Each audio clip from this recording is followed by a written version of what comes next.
ให้เขาสปีดก่อนไล่ลงไปก่อนไปใส่สุดบ้านเลยจะบุลงมาคำพ่นตัวลงมาผักรีห้ามของบุบี้นะเก็บดีเว้ย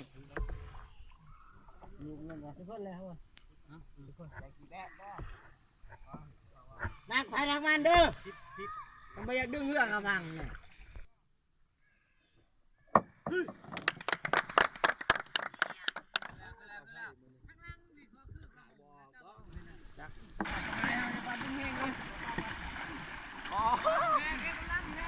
จะเรื่องพิเศษอยากปีดลงมึง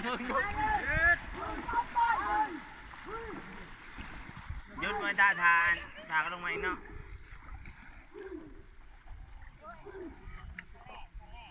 เจ้าตัดต่อข้างไอ้ข้าวกล่องดิ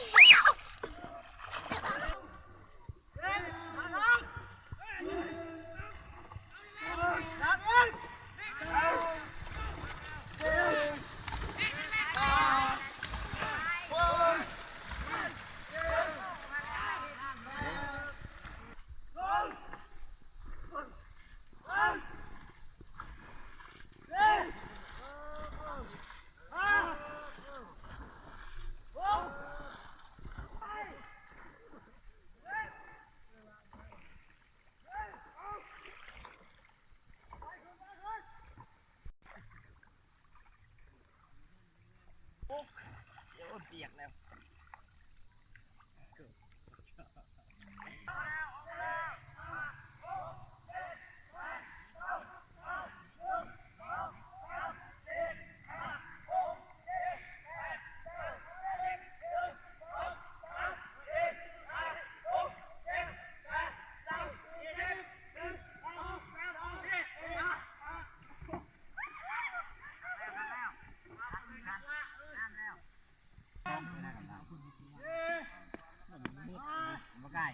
มันไปเนาะทำไป